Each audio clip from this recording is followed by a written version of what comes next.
Anytime you're ready.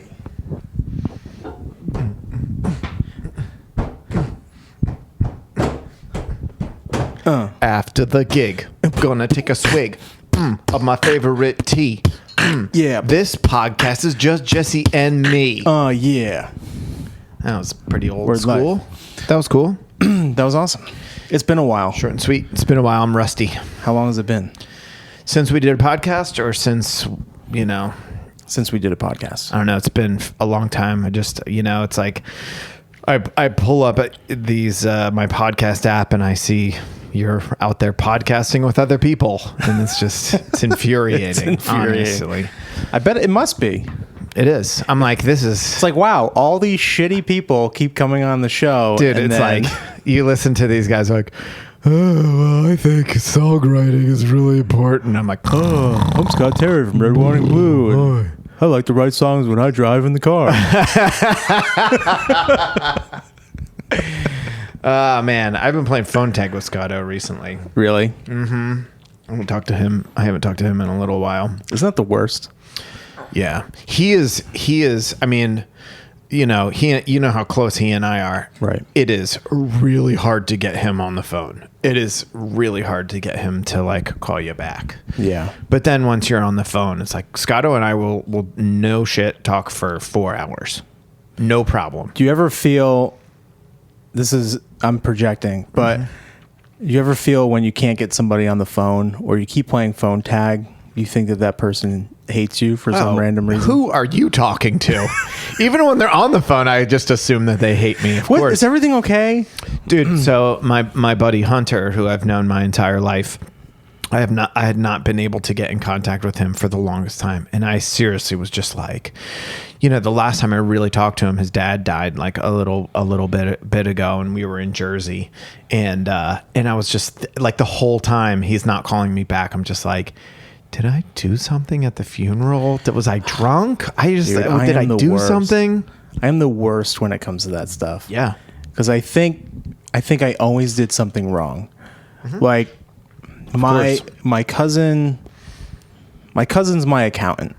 Mm-hmm. So I went to his office, and I'm just weird when it comes to death anyway, when people's family members die. Like, I don't know how to react.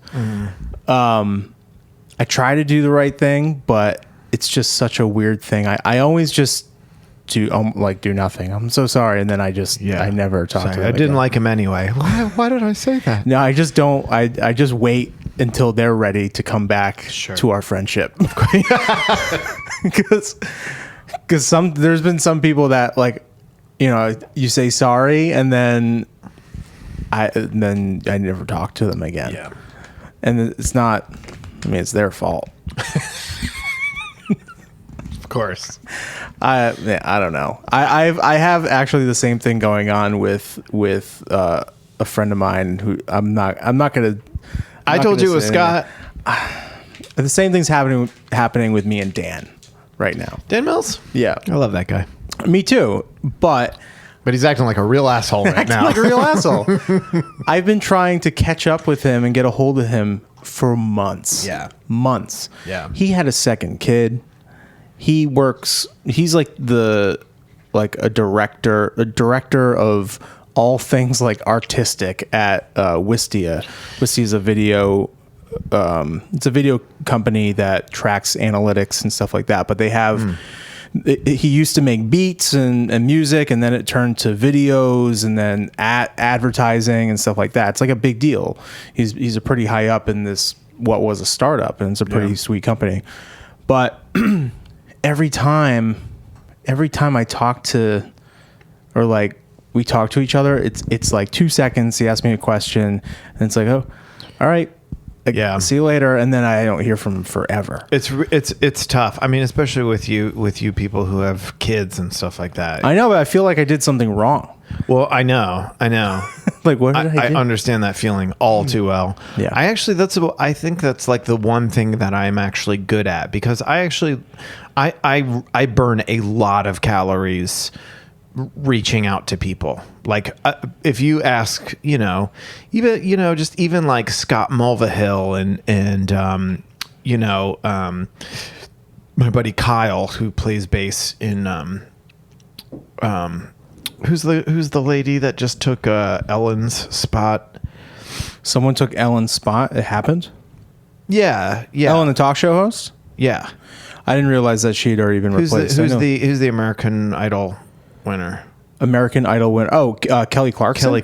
Kelly Clarkson's taking Ellen's spot. Yeah, that's news to me because Kelly Clarkson has had a talk show for a while, and she's good at that. I love Kelly Clarkson. Yeah, I think she's great. Yeah, so like I know him through Ty because he plays in Katy Perry's band, right? And it's like he ain't reaching out to me. You know what I mean? Right. And I just I like him. He's like a super nice guy. And so like I go out of my way to like to reach out to people and stuff. You're always like that though. You'll befriend somebody. You'll be the one that makes the most effort in the beginning. Totally. And then when it's reciprocated, I'm sure then friendship blossoms. Yeah, but even that, it's like I go out of my way to like make sure, if I don't hear from people for a while, I will always make the effort. Yeah. But if it's like people are hard to get a hold of, I do the same thing that you do. I go, this is crazy. Oh, they hate me. Well, and a lot of it has to do with the fact that we live in Providence. So I'm not getting called for gigs in Boston anymore from people that I used to play with in Boston. Yeah. Dan lives down the street from me. and I don't see him. He's definitely mad at you. He's definitely mad at me for something. And I realized that when I did the Records Revisited podcast and we reviewed the John Mayer album, when we were talking about drummers that John Mayer has gone through and how I thought that Steve Jordan was not the perfect drummer for John Mayer in every scenario. And Dan heard that and was like, I'm never talking to you again. Well, he actually, the last time I talked to him, he said, because I said that Continuum wasn't my favorite album. Because everything changes from, like, I'm sure at one point it was, but then I like to listen to the new stuff and I go back to it. Agreed. I mean, Born and Raised is better. Yeah. The live album is better. Search for Everything is better. The thing is, all the way through from start to finish, like in the time that it was recorded and written, whatever, in the time and place that he was in, it probably is the best album. It's not my favorite to listen to anymore, just because it's one of those things that you wear out. Mm-hmm. But he called me really quick and said, "Which one's your favorite album?" Like he was mad about it. I said, "I don't know, maybe Born and Raised or like Search for Everything." And he goes, "Oh, all right. Well, I just got back from New York, so I got to go be a dad." Yeah, haven't heard from him since. That was that phone call. Well, I will tell you. Before. But the reason why I think that he might be mad at me is because when I was saying that about Steve Jordan, I referenced the MTV Unplugged or the VH1 Unplugged show with John Mayer years ago, and I said that I was there, which I wasn't. Why did you say that you were there? It was one of those things that, like, Dan was there. Dan went and told me all about the experience. And I basically... You co-opted that memory. I used what he drew from that experience in this conversation. And I realized it. I realized that I did it after the fact. Dude, that is hilarious. But is that like a crazy person thing to do? No, there was actually... This is a serious tangent. It made the story more interesting in selfishly for me when I was talking about it. There's a whole This American Life episode about people co-opting like memories and being like, that was me. You know what I mean? It's a natural thing to do. But I know it wasn't me. Yeah. Yeah. You lied. I lied. And that's, whatever. Sometimes, just to make the story better or to give yourself validity. Change it a little bit. That's what it was. And I didn't need to do that. People do that all the time. I didn't need to do it because I'd seen him a million times.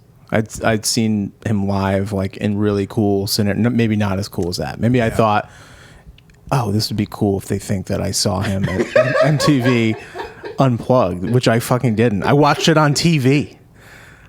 I watched. Oh my god, I jumbled. I watched it 3 months. I watched it 3 months later on VH1.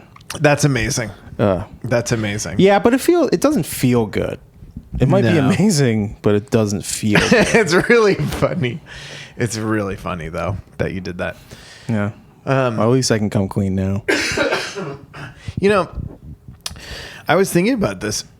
I mean, nobody asks me to do anything. What do you mean?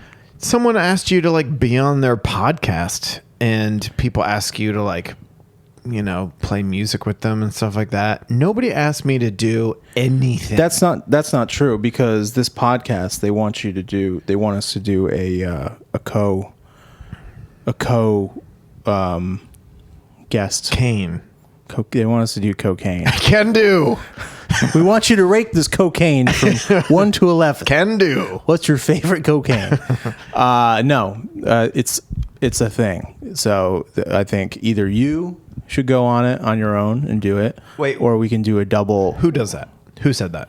The dude from Records Revisited. Oh, interesting. Yeah. That's fun.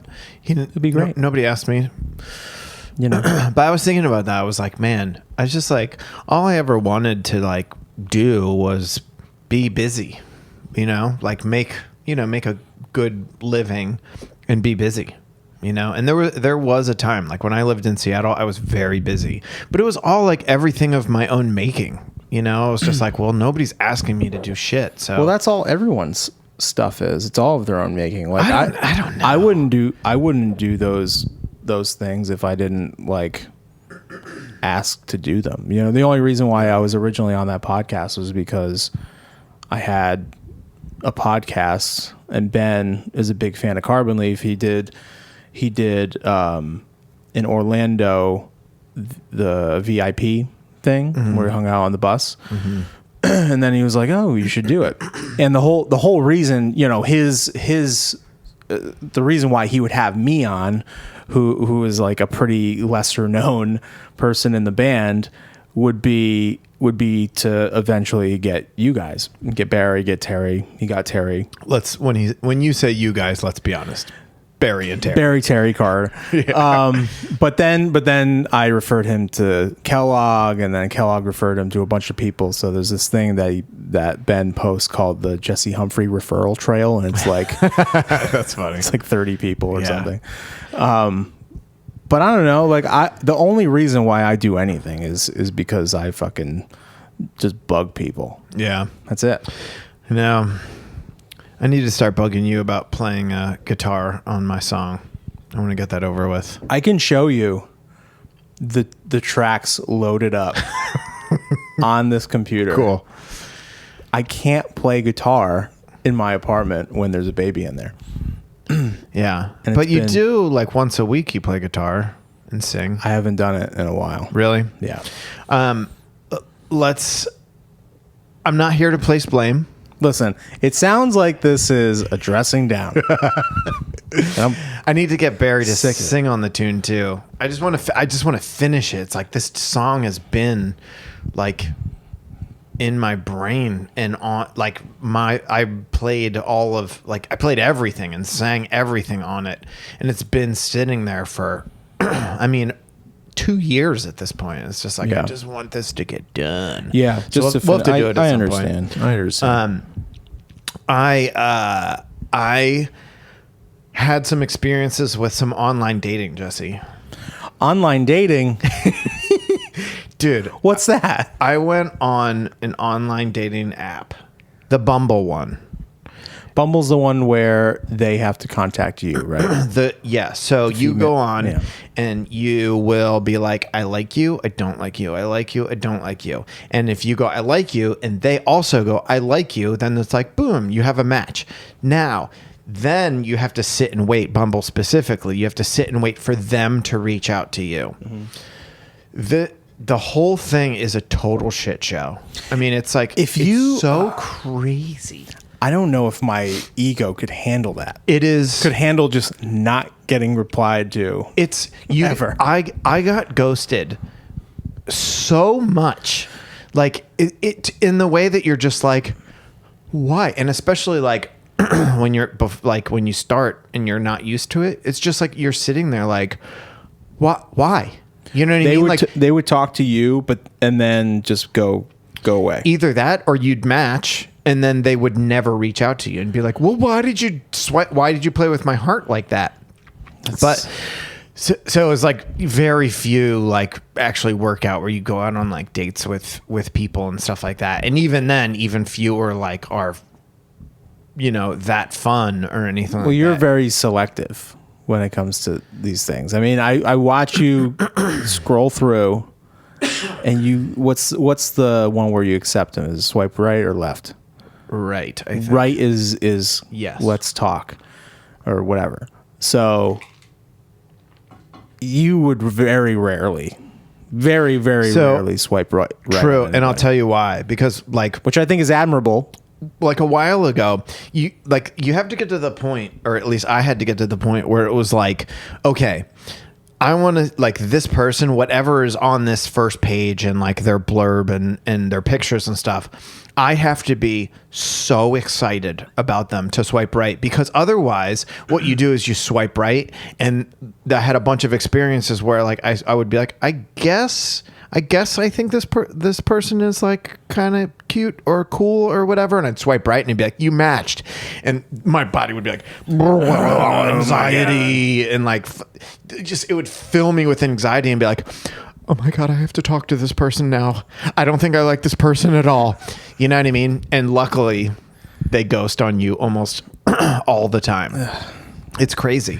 But one of my favorite things to do was to take screenshots of things and send them to, I'm on a text chain with like Ty and cousin Polly and Jacques Willis from Seattle. Weird that I'm not on any of these. I can add you to it if you want. It's fine. If you want to be on it. It's fine. It's hilarious. It's like any screenshot from any moment of that text chain would end all of our careers.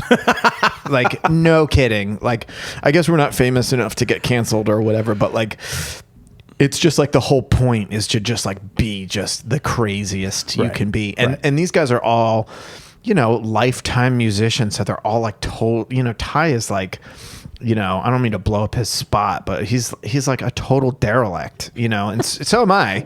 And Jacques is the biggest derelict of all of the derelicts. Right. So it's just like, it's nuts. So it's super fun.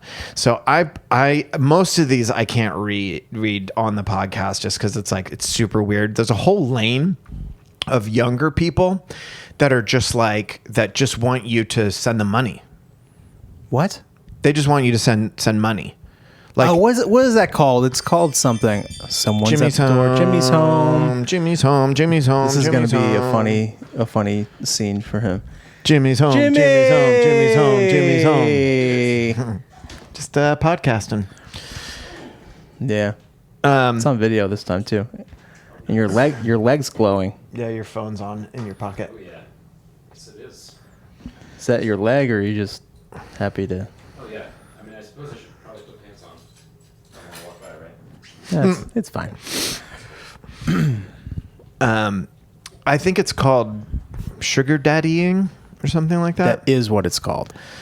It's so ridiculous to me. And it's like, I wish I was so rich that I could teach these young people a lesson. You know what I mean?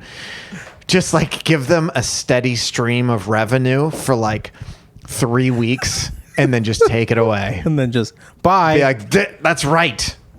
You don't have the power. I have the power. Yeah.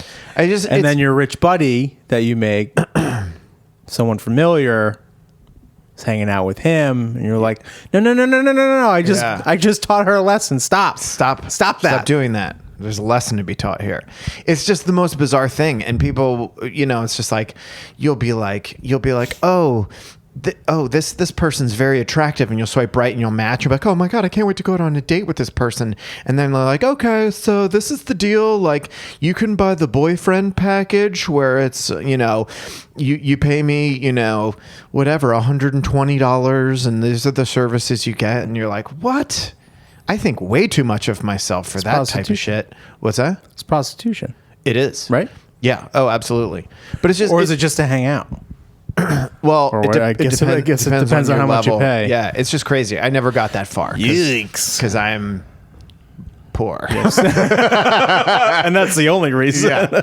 No, but it's just crazy. So, but like people get on there with all kinds of just like crazy stuff. So I picked this one out to show you, and this says, 39 years old, teenage son at home, not too many big hang-ups, looking to make friends and date. No black men. What? I was like, do you know how insane that is to put not too many big hangups? First of all, that was what was beforehand. But this is also an app that you have to. And then the biggest hang up. And then the biggest hang up. This is also an app that you have to swipe right. So you could have that thing in your brain. Like you don't have to advertise. You don't have to call your own self out on that. Not only is it you have to match with them, so you are swiping right, you also have to be she has to be the first one. Right. So you're basically saying, this is the person that I am. Yeah. It's like it's a real self call out. It was very alarming. Here's one. I lived in Chicago for 10 years. I'm also Southern. I have a dog. I like coffee and kayaking, blah, blah, blah. If you're posting with Star Wars stuff, swipe left. And I was like, left? Oh, fuck you. Oh, fuck you. Here's The profiles, it's because you have to tell them, you have to let them know all about you, but also maybe make it a little funny, make it not too... It's impossible. It's crazy. It's impossible. Because you're going to sound like a crazy person no matter what. It's impossible. It's like, and you never know what like people will latch on to. You know what I mean? Like you don't want to sound conceited. Yeah. And you also... You also want to like sell yourself a little bit, you know? Yes. This one I can't read for you, but oh, okay. So this one was my favorite one of all time. Okay. And it made me mad. It made me BRM. Yeah. Blood red mad. Okay. I love, and these are all told with emojis. Loves snowboarding emoji, painting, the word food, and then the emoji for beer, the word adventures, the emoji for ice hockey, and the emoji for football. And in all caps with 1, 2, 3, 4, 5 exclamation points. I cannot stress this enough. Don't stress it enough. No. So, and there's a double dot after this, so that so there's a list coming. No. Number 1, musicians. I mean, you can't blame her. No, I can. Because the other things on this list are Doctors. no. Lawyers. No musicians, no liars, no cheaters, no games, and no bullshit. So, You know what that equals? No boyfriend. No boyfriend. dude, so amongst liars, cheaters, games, and bullshit, the only other thing on that list is musicians. Right. That drove me crazy. I feel like All these ridiculous. Dude, can we make a after the gig t-shirt and says after the gig, and on the back it says no musicians, liars, cheaters, games, or bullshit? Okay. Make it right now. Maybe make a sticker. Chris, No liars, no Christos, can you make that for us, please? Yeah, I just there's someone that I know that also kind of goes in a strange direction, like an acquaintance of mine that I know is on these dating apps and kind of turned it into a source of content. They'll go on and automatically not want to interact with anyone. Like even if they match, it's like this is going to be a hard sell. Yeah. Because they go on and anything that the dude says, anything, it's taken as a negative, or it's taken as, like, hey, do you want to go to Whole Foods later and pick up some food?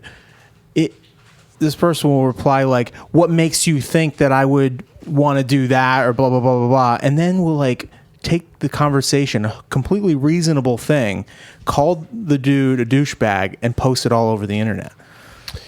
And it's like, yeah, I think you're the problem. I have seen some of that. Yeah, where I'm just like, ridiculous. oh man, Who hurt you? This poor guy was just trying to get a be date. nice, trying to be nice, trying to get a date. Who hurt you? Yeah, that's tough. So so if you talk to someone for a little bit, quickly what I did was I was like, all right, do you want to start texting? Do you want to get off? Because I'm opening up the app to like talk to someone the whole time. Right. I was like, do you want to start texting? So I was in the car and I was taking a road trip, and I was voice to texting, and I took a screenshot of it. And what I wanted to say, she was asking me about like drives, and I was explaining via voice text, not like I was voice to texting, not like sending her my own voice. Yeah. Voice to texting. And I was saying like, oh, this is a very long drive, but like, this is sort of what I do. I'm used to being behind the wheel, and I love it. And what I said was, can't wait. I'm excited about the time in the car by myself. I love you. I'll turn around now. I was like, and I did that, and it went boop, send, and I look at it, and I was like, no.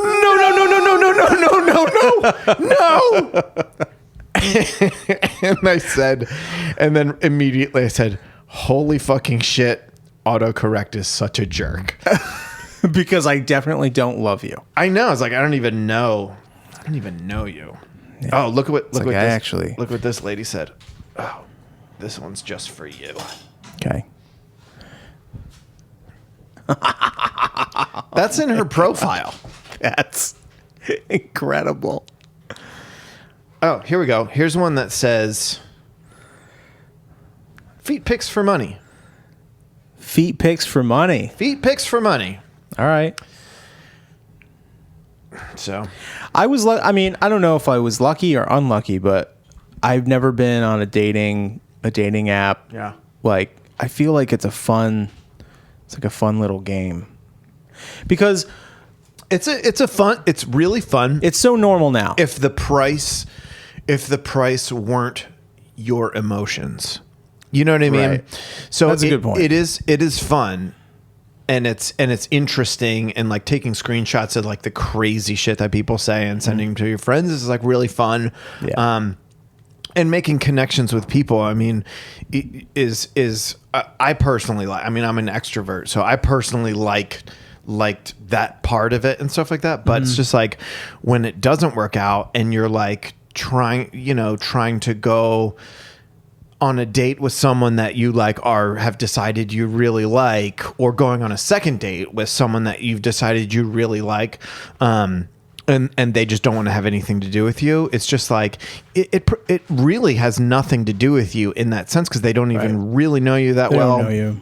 And it could be anything, but it's like your emotions are just like there must be so much like non-committal stuff. Like, if someone swipes on you, you match, they talk to you, and then maybe it's going somewhere, and then try to set something up. I imagine it's like it's harder to get to that next, to break that barrier of the internet. And it's also like, I'm sure that people, especially someone, if you're sitting there thinking like, oh my God, like this person's so attractive, and like they seem so cool, and like I really want to go out on a date with them, there's probably 20 other people that are in that same, That's crazy to me. that same thing. I couldn't handle that. That's the thing. The price to pay is how you feel about yourself and your self-worth and stuff like that. So Yeah. it's pretty crazy. Yeah, I couldn't. I don't know. I mean, maybe I could. Who knows? Maybe a couple years. Maybe a couple of years you and Jen won't work out, or maybe you guys will just decide to have an open relationship. I'm sure that when your kid turns 3, I think is when you normally go to open relationship and Right. start dating other people. Right. When do they know what's going on? 4, 3, 4. That's when you want to do it. Yeah. Dude, a long time ago, this was in the Palm Pilot days. I had this little, I think it was called a trio. Yeah. Is what it called? That's a Palm Pilot. And so there was no texting at the time. It was you would send emails. And this is when I was like just starting to tour, and I was on the road, and right before I left, I made a connection with a lady, and I was like really excited. I was like, oh my God, like I'm really excited about this person. But I had to leave, so I didn't go on a date, or whatever. We were just like talking, and she was like, "Yeah, when you get back, like let's, hit me up and we'll go out." And I was like so excited. Yeah. So it was like the tour was wrapping up, and I'm on my Palm Pilot. I'll never forget this. I was like typing, and I was like, "Oh, I'm gonna send her an email." Pull up my email, and what I wanted to say was, "Hey, I'm coming home on Thursday, finishing up my tour. It was really good. I would love to see you. Let's go out. I'll call you as soon as I get home. Hope to hear back from her." I literally typed out I''M COMING HO, and then I accidentally hit return, which was send. I sent this girl an email that said, "I'm coming home."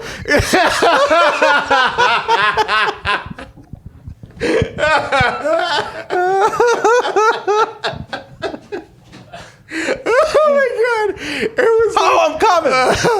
I was like, Was there any response? I sent a follow-up email immediately. Oh, sorry, that was for the other girl. We on the dating app. we eventually did go out on some dates. That's cool. So she had a sense of humor, Oh, well, that's good. which is important. Yeah, she was probably like, "There's no way. There's no way. She's like, "What is I this need to email?" know. Yeah, I need to know what happens next. I need to follow up on I need this. to know what happens next year. This guy sounds like a train wreck. Crazy. I was talking about. Yeah. Did I ever tell you about the I just do my dumb shit in person. Oh, dude, you know what I said? So I work a retail job this last year. Of course. There was a girl that worked there, just attractive and stuff like that. Not, Wait, I know where you're going. dude. I was love not just like not necessarily my type.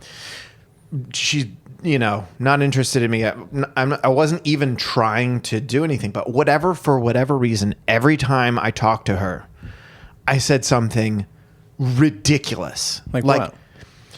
She came down and was like, I'm trying to do this in a way. I was like, I don't want to blow up my spot as to where I work. Yeah. Okay. But she came down. There's like a couple sections of the place that I work. I like to see you go get those boxes. I like to want to see it. I want to wear your skin to my birthday party. Do you want to come see me? No, she Outside came. of She this came place. down and she was like, "Oh my God!" She's like, "Oh my God, I want that Yeah. so bad." And I was just like, "Oh my God, we had one in stock." And my buddy who works with me is sitting right next to me, and he knows that I just keep saying Right. like ridiculous stuff. Right. And I go, "Oh, if I knew that you wanted it, I would have just pulled it out for you." Right. And my face just got Hot. like so hot. And she was like, "Cool, okay, thanks." And like, I don't think it even registered. And she walked away, and I just stared forward, and I just hear my buddy just next to me just laughing. He's just laughing. He was like, "Dude, you just told her if she wanted it, you'd pull it out for her." Pull it out for her. Oh my God. I was like, why did I have to word it that way? That's just what you wanted to do. I guess so. Hey, So crazy. that's your brain saying exactly what it wanted to say. Freudian slip, I guess. It's like, hey, this is what we want. So bananas, dude. Pull it out- so pull it out embarrassing for you. So embarrassing. You know what I love? timing. You know what I love is beverages. We're video recording. Hi, Hola, video people. first time. They can see. We are in my. I guess what is this dining room? This is dining room. It's the dining room. And I've got my jungle here. The jungle is more in the winter because I bring all the outside plants in. So I've got my jungle here. I've got my, I guess you can't see all of my stuff, but I've got my nerd posters. I've got my red, wanting blue Pride the Cold Lover original art album cover. We should do some B-roll after this, and then we'll just plant that in all show it all the around. stuff, Yeah. I've got just all my nerd stuff. And then What is that a map of? that dude, you don't recognize that dude? West Elizabeth. Oh, that's New Austin down there. I'm sorry. Lemoyne. Yep. Yep. Red Dead Redemption map. I've never, because it looked. Where'd you get that from? Because it looks like a real Dude, map. you don't remember waiting in line to That was part of that. that was part of it. Oh, I didn't know that. And I just framed it. This is one of my favorite possessions. This one right here. We'll have to show that. That's the Scott Terry did that for my birthday, and He put a video on Instagram. I think it was of his stories of him making a few of those. yeah, So it's ridiculous. it's amazing. I mean, And the incredible. The lyrics that I chose that I wanted was, "This is the end of the loneliness and the emptiness and the reign of the second best, of being underdressed and being second guessed. We are done cleaning up the mess. And living underground, being lost and found. We are the tallest blades of grass around." That was a good Scott Terry at the end there. Dude, I love Scott. The biggest blades. That was Yeah, terrible. because you know what happens to the tallest blades of grass. You get cut. See you later. Done. See you later. They're done. So I'm just looking down here at some entertainment news. Trying to work on some new segments for the podcast. I thought entertainment news would be fun, Okay. or some kind of music news. But some of these things here are just not interesting. Mariah Carey calls her Rachel hairdo attempt sad, but Jennifer Anderson digresses or disagrees. I can't read either, so this is just not going to work. Wait, what does that say? Something about Mariah Carey's hair, and She got 1988 Mariah Carey hair. Very rare. Very Mom rare. jeans and a derriere. yep. Matthew Perry news. It's just nothing. Still on drugs. Here's the problem. There's nothing that interesting going on. So- why is pop culture and entertainment and it's all So- of this, it's such like nonsense. All of it. So I will tell you, that is not, to me, I think we're too old, because I think the people that are actually like pop culture, we don't even know. Like when I see like the people that kids know these days, I'm like, who is Oh, that? yeah. Dude, Yeah. That's true. I sat watching YouTube videos with a young person recently, and I stood up against the TV and I was like, all right, start this, because I was so pissed. I started it and I was like, okay, stop. It was like 5 seconds. I was like, stop. Let me explain to you why this is so stupid. Seriously. And like the guy came up and was like, oh, hey, like it's there's really quick cuts, those quick Right. edits. Right. And it's all that. And those quick edits, they're not doing anything. And I'm painting in broad strokes. I'm talking generally. But like these videos that these kids were watching, I was like, these people making millions of dollars on these videos there's nothing of substance here.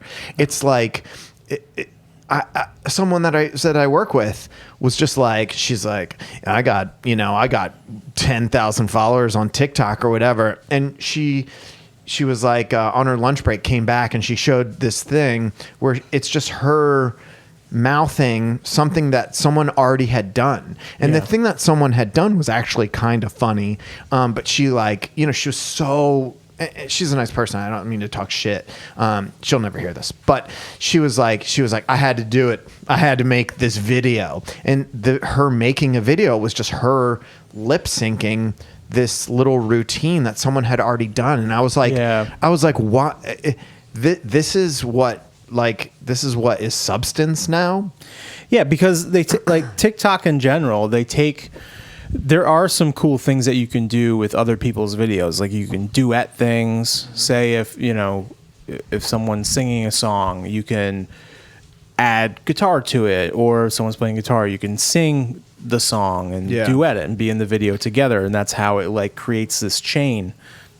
And that's like a big part of TikTok's algorithm and stuff and how people get popular. But the stuff that I really don't understand how people can get crazy numbers as far as their views are when they just do lip singing. Dude, and they're just standing there like acting out a scene. It just seems a little, I just don't understand it really. And that's what I'm saying. It's an old person We're too old. I mean, I remember in the almost early days of people making money on YouTube, just like, someone would come on and be like, oh, here's me playing a cover, and then get all of these views of them playing a cover. I used to think that was lazy, Right. or just not creative, Right. And now it's like even more than that, where it's just like you're not doing anything, right. And you've got all of these views and all of these like, Some people they have accounts, they're fan accounts, and what they do is they just find some lane. And then they find all the videos and they just repost or like reshare the videos. It's crazy. And then that person gets tens of thousands of followers. Yeah. And it's funny because it's like young people. My niece does this, and she has like thousands and thousands of followers on TikTok by posting other people's content. And it's like, okay, that's kind of cool, but it's chasing likes. It's chasing followers and chasing likes and really not doing anything. So it's just, people aren't using their talents, or everyone's just trying to get popular. Yeah, I told the young person that I was ripping apart their YouTube videos. I was seriously like, pause. Okay. Here's why this sucks. This is so dumb. And I was like like, Stan Marsh. I was like, oh, one of his jokes that he used twice was he was saying he was going to make a chocolate cake from Buca de Beppo, you never heard of Buca de Beppo? What's Buca de Beppo? It's a fun word to say. It's a restaurant, and they have like huge meatballs. But he was like, I'm gonna make this chocolate cake from a Buca de Beppo. And he like fake mispronounced it, and he used that joke twice. And I was like, pause. He's fake mispronounced. That's the joke. Yeah. And I said, I was like, if you were to like actually approach content with like something thought out, if you're going to do a joke, like think about the joke, think about what the joke is, write it out, like put a little time into it. Figure it out. I'm like, this generation would be like, oh my gosh. Well, things are so easy to post. Yeah. Things are so easy to do. You can just say, "Oh, what's that?" I can just mispronounce it, and that'd be funny. And if the person's like relatively good looking or whatever, or has followers, they can do that stupid ass joke, and then a bunch of teenage girls would be like, it's so funny. It's amazing. It's crazy. Then on to the next thing. So it's crazy. It's a really strange world. It's tough to. It's like we work in the entertainment industry by being musicians, touring musicians, but it's like you're not chasing the fame just for fame. Yeah. You're trying to put things out there that connect with people that are like play and be talented, actually work on your craft. So it's just a strange, I don't know. It's a pretty, it's already been said, really. There's not a lot of hard triers Not a lot of hard triers these days. And I feel like people listening have not gone to buy the I'm a hard trier shirt. There's only been a couple. What Only been a couple. the F? People don't wanna be hard triers. People don't want to be hard triers. And people don't want to go and buy the after the gig I'm a hard trier shirt. Right. Teespring.com. Because maybe that means you're not a hard trier. But if you are a hard trier, you should probably go get an I'm a hard trier shirt. Go get that shirt. Go get that shirt. All right. There's something here about Tiny Desk concerts. And speaking of YouTube and Tiny Desk concerts, I have been watching a buttload of Tiny Desk concerts from my couch at home. And one of my favorite Tiny Desk concerts was Harry Styles. Interesting. Harry Styles is incredibly talented. He's it's so good. Like, I love his voice. Love the band. Like, say what you want about One Direction and the whole, the look and whatever. It's just like really entertaining and really good. I will have to watch that because he seems like such a douche to me. I'm sure. I mean, I'm sure he is. There's a couple people. There's a couple people that I'm like, if I ever met this person, maybe just for the story and just for the legend, maybe I'll just fight them. Like, if I ever come across Adam Levine, right? He's the Maroon 5 guy. Yeah, see him. He seems so douchey. But that's the thing is I'm sure talented. he's actually he's great. I love Maroon 5 so much. Songs about Jane, man, dude. One of the best when that album albums. came out, I smashed that album. I wore that CD out. But that being said, can you imagine if we did something with them and I was just like, "What's up, man? What's the problem?" and I beat him up. What?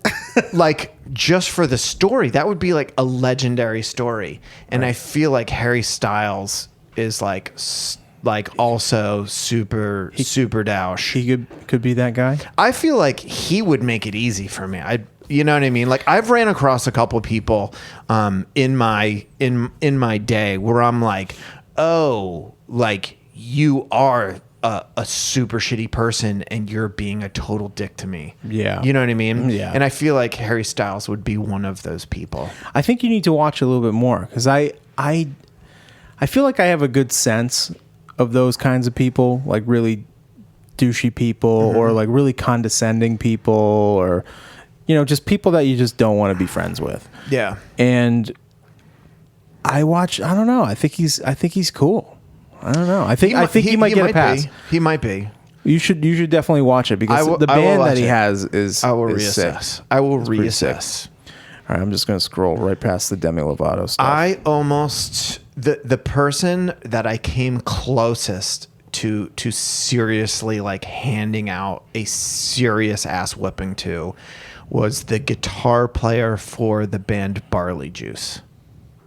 Barley Juice. Why does that sound so familiar? We played with them only once or twice years ago, at right? Annapolis Irish Fest. Okay. He was the biggest dick. It got to the point where Doug was like, "John, you just get off the stage. Just go. Just Really? go." Yeah. It went that far? It went that far. Wow. And he was like, he's like, "Get off the stage." He's like, I'll handle your setup. Just get off the stage." And I had to go for a run. What was he doing to you? Okay. So we show up. We're the headliners, by the way. And it was Barley Juice, which is the shittiest band. For real talk. They're fucking terrible. If you I can't get past the name. Yeah, if you just look up videos of them playing, you're like, oh, that's a shitty band. And I've always found that the shittier the band, the less cool they are about just things like stage space and just cool in general. So Well, that's a whole thing about bands being ultra competitive for no reason, and yeah, because you're like defensive because you're terrible. because this is all we have. Yeah, exactly. Yeah, exactly. So this I get on stage. The way it was set up at the Annapolis Irish Fest was it was barley juice, Scythian, carbon leaf, then a little break, and then those three bands in that order again. Again. So each band played 2 sets. Okay. In that order. So we're the headliners. And I never go, hey, we're the headliners. Shut up. You know, I never pull rank like that take your because you medicine. should just be cool anyway. Right. It doesn't matter whether I'm a headliner or the very first opener. It doesn't matter. But as like any band that is on a bill, the band playing last, you should be cool too. And they should know they were playing first. Right. So they're the lowest billed. If you're first to 3, So anyone else that they see is higher billed than they are. So they should know better anyway. Right. So anyway, we get on stage. They're going to go on in a little bit, but you know how we do at festivals, we try to pre-stage. right. So we're trying to throw stuff up on stage. He has a road case with a little duvet cover over it, and then an acoustic amp, which is the size of my fucking iPad. It's tiny. This little acoustic amp and a couple of harmonicas, which what's a douchier instrument than a harmonica, unless you're John Popper. You know what I mean? All right. Well, as long as we're going to clarify that, And this or Stevie Wonder, those two. Anyone else? anyone else? You're a douchebag. Kick rocks. So Scott Mulvihill. Scott. Okay, so we've got 3, and I'm sure there's. I'll allow 4 more. I'm sure there's 4 more that I don't know. Okay, perfect. But if you're just like, you know, get out of here. So he was also wearing like a silk shirt. You remember the days like when you were just like a kid and you're like, I got a gig tonight. You mean when you were super cool? Let's go to the thrift shop and I'm gonna get a butterfly collar. After this story, after you're done with this story, we're going through old bad gig clothes. Okay. Dude, but do you remember like I Yes. got a gig. I'm gonna go specifically buy a butterfly collar. Yeah. Probably he was wearing one of those. Cool. But buttoned way down. Buttons Way open. down? Buttons way open. Do you have Anyway. nice a good set I get on stage. chest hair? He has his little setup there. That's easy to move. And I'm just like, hey man, so you know, do you think we can work out? I'm gonna put my stuff like either behind you, so after you play, if you could swipe it or whatever. Immediately he's just like, I mean, look, you know, he's like doing that face. Like that. Like, I'm sorry, is there something wrong with your face? Yeah. And I was like, okay, man. Well, I was like, why don't I put my stuff, put my stuff there. I'll push it back a little bit and you can just put your amp like on top of it. And he's like, Right. Well, I don't know, man. Kind of want my stuff where I put it. And I'm like, okay, and I'm already Yeah. getting like so mad. Right. And so I was just like, I sort of took this like, all right, fuck it. So I put it way off to the side. I was like, I'll deal with this in a little bit. Put it way off to the side. And there was no room. Like the only place I could put it off to the side. And it was in front of the fan. And he goes, can you not put your stuff in front of the fan? I mean, it's kind of important. Oh my God. And I was like, I'm going to kill you. Like, I was like, I'm going to kill you. Yeah. And he was like, look, I'll do whatever you want. Can we do this after we play? And I was like, sure, man, no problem. So we get off the stage. They play their dumb set, like their super dumb set. And they're up there, we're curing cancer. Like, you don't understand how good we are. Like that's the attitude that they have. And they're terrible. And so we get back on stage. We get back on stage after they're done. And I'm like, yeah, so maybe we can take your stuff. We can just put it on top of my stuff. And he's giving me he's leaning into me. He's giving me all kinds of shit. And he's like, why don't you just set it up behind my stuff and and then move it. And I was like, well, and you know how our world is. all of the wires go behind my rig. It doesn't. Like so much. And I was like, but there's a lot going on, and I feel like I really don't feel like swiping it like after we play. And he goes, Right. yeah. And I was like looking at his little amp, and that's when Doug came over, and Doug was like, just get off the stage. Just go off the stage.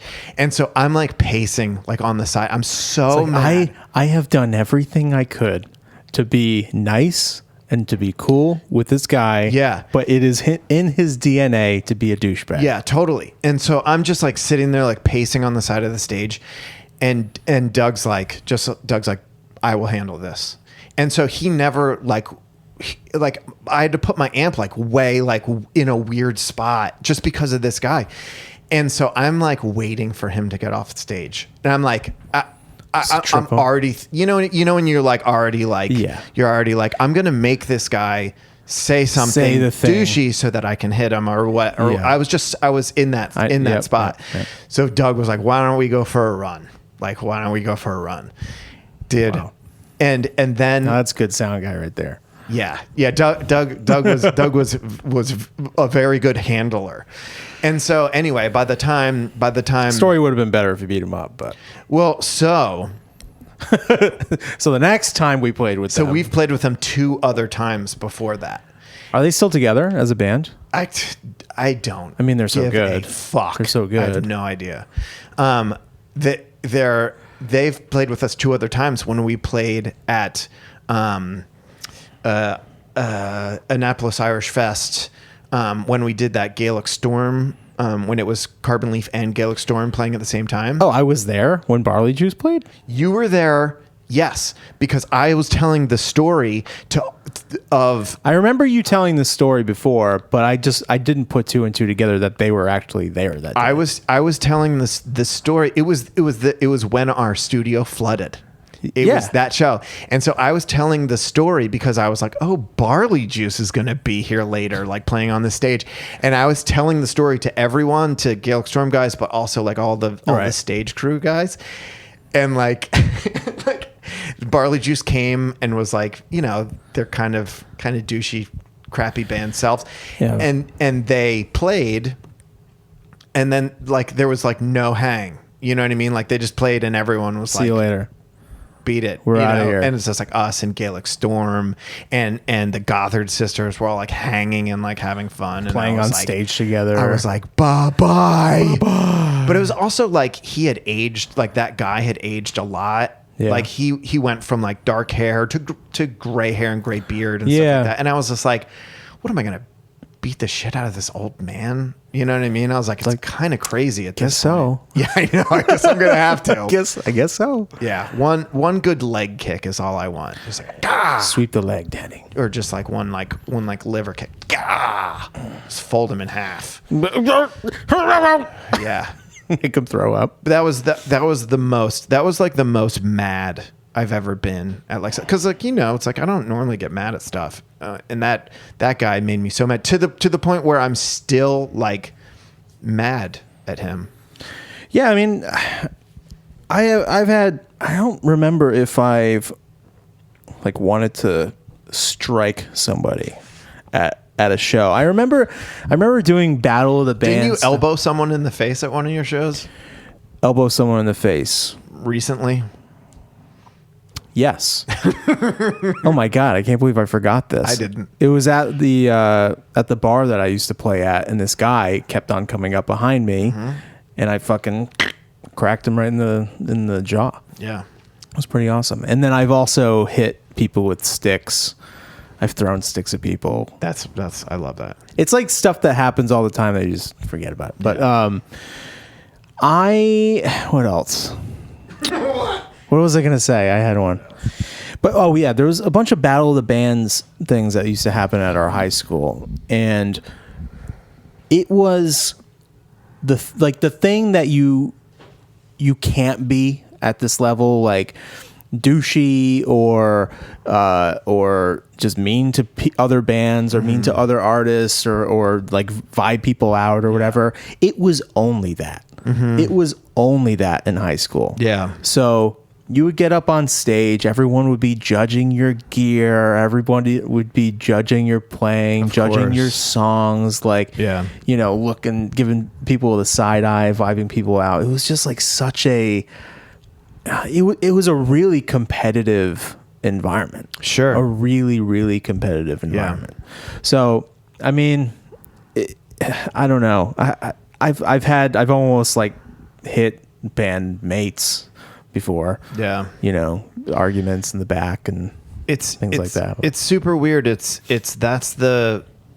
can either go two ways. And I feel like most of the people at our level, which is not like super high level, but it's like we've been doing it long enough that it's like, you know, we're you know, top 10% of bands in the world. Right. Something like that, just because there's so many bands that are, you know, not quite at like our draw level. Just even even a working band that can travel across the country and have people at their shows. Exactly.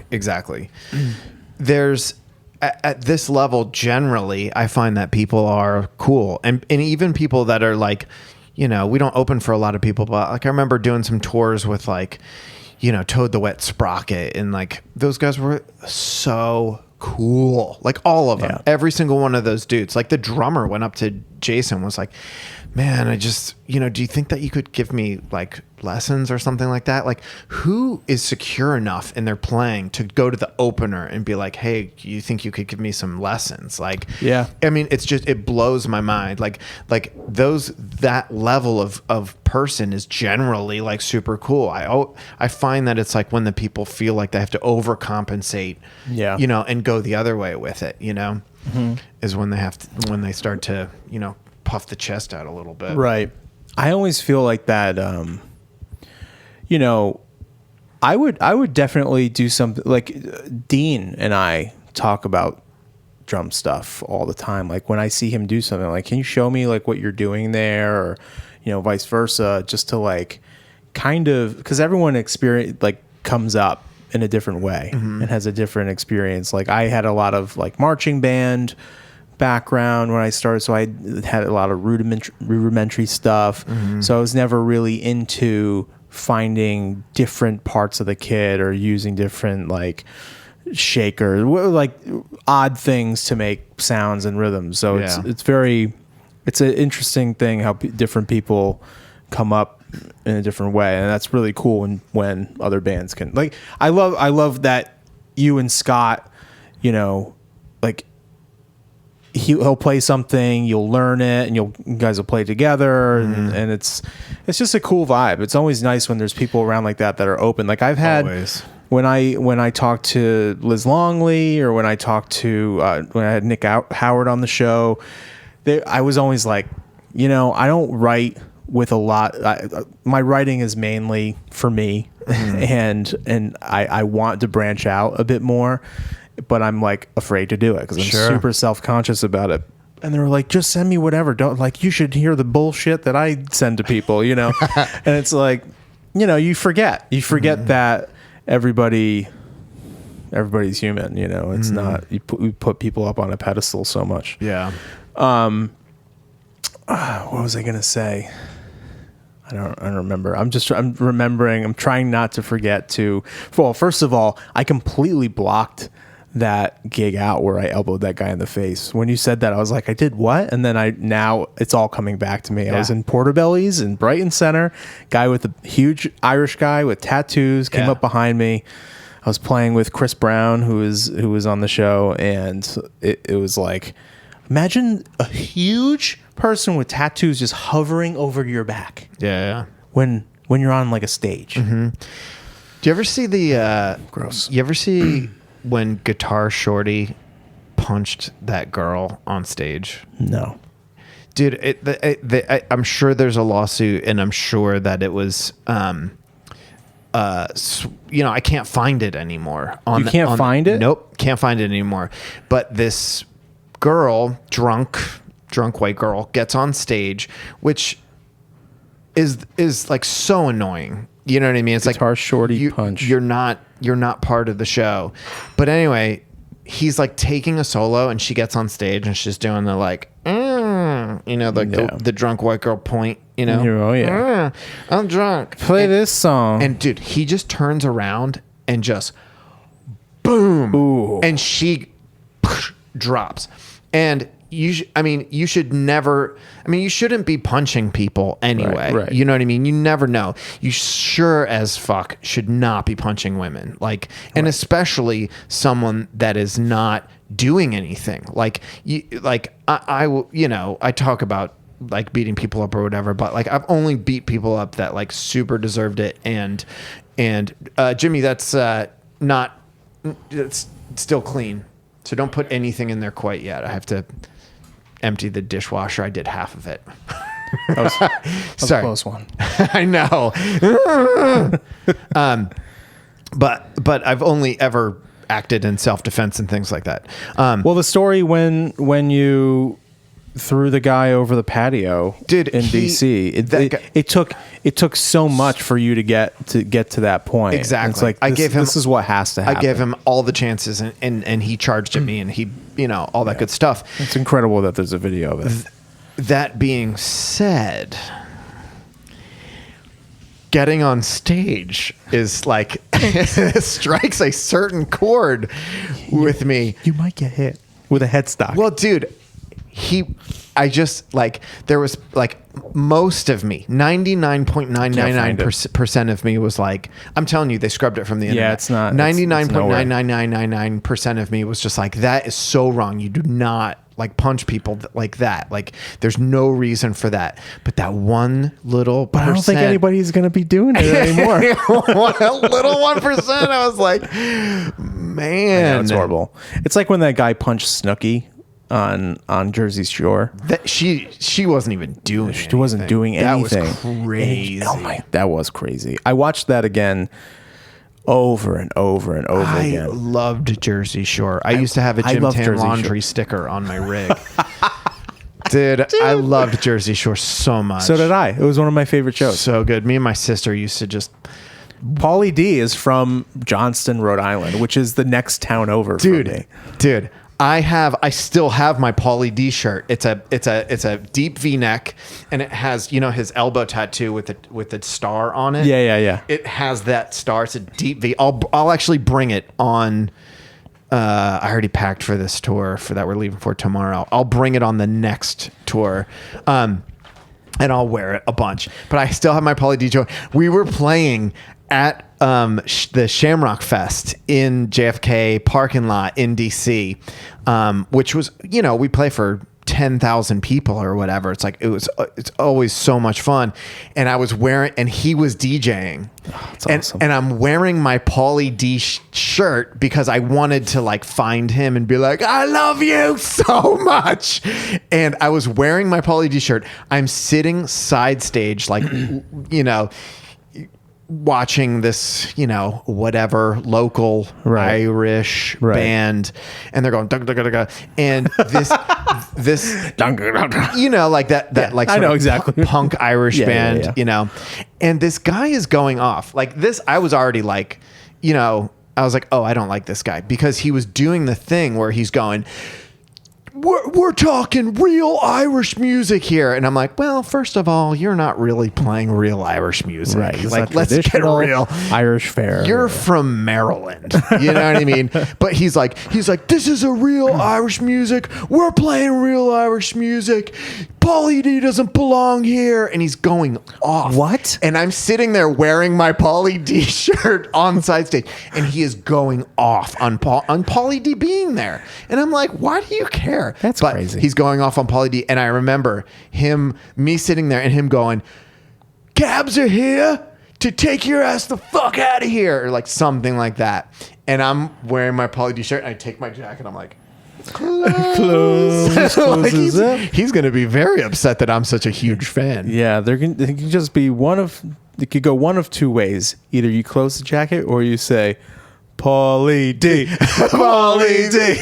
Dude, it's so funny. He's like going off on poor Pauly D. I gave my friend... It's incredible. I gave my friend Kristen a backstage pass, and she went to his stage and used it to hang out with him. And I was like, oh, he's so cool. jealous. He's a nice guy. I mean, he's so Rhode Island. Yeah. So Rhode Island. It's unbelievable. Imagine getting up every day and doing your hair like that. Dude. That's a skill, dude. Dude, that guy. Doing it yourself. I mean, he was on a TV show that was like huge for just a couple seasons. So you didn't have to do much, he just had to be a goof. And now he just travels around. I mean, he made all the money, and then he just travels around DJing. You know, it's just like, damn, dude. But it's cool. Like, imagine, so lucky. Well, imagine, you get selected for the show that becomes a massive hit. Like any show, it's like lightning in a bottle. Yeah. So you're known by everybody. Yeah. And especially in your home state, the whole show is about being like a New England Guido. Yeah. So you're that guy in that place and you love it. Yeah. And you just basically made yourself able to do the thing that you love. Like, he loves DJing. He might not be, I don't really know if he's a good DJ or not. I mean, what's a good DJ? I'm sure he's fine, All DJs are just fine. Well, I mean, there's Don't stick up for them. They're our natural enemy. they're taking our job. They took your job. They're taking our job. That's the name of this episode. But I mean, now he just gets to do whatever he wants. It's crazy. Whatever he gets to do the thing that he loves. Yeah. Anytime he wants. Cool. I mean, he has all the money. Cool. I am like, I think it's so cool when people get to do cool things, Yeah, Paulie D's the shit. I love Vinny and Paulie D were the best. I feel bad for the situation, man. He went through some shit. Yeah. He was also a lunatic. All right.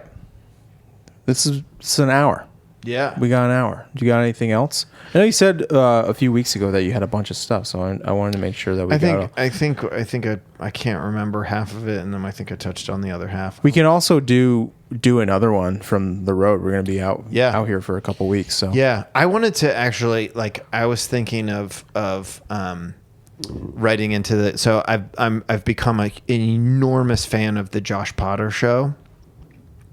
Okay. And it's like my favorite podcast at this point. It's really good. It's so good. He's why I want to do some more segments. I mean, I know it's not like that kind of show, but yeah. I love when he talks about sports. I love when he talks about entertainment news and he does his broadcasting voice. He's so fantastic. I'd like to apologize. Some of the words I used were not proper. It probably offended some people. Moustakis is way 2-0 to Moustakis. That's so good. I actually want to write into his podcast, and I want to do a segment for him, just like story, because there's always like just story time, funny story time, just like something funny and weird and crazy always happens every tour. Yeah, where you're just like, I can't believe this happened. Yeah. I want to do that, dude.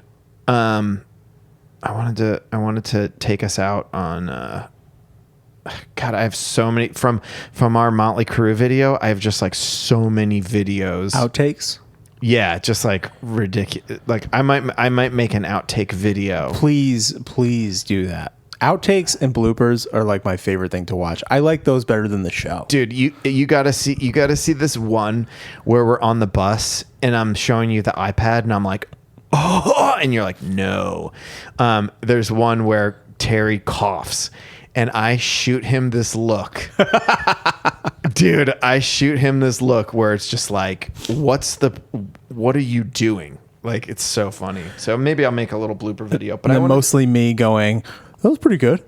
That was good. Some of it's really funny. I wanted to take us out on the Chili Dog song.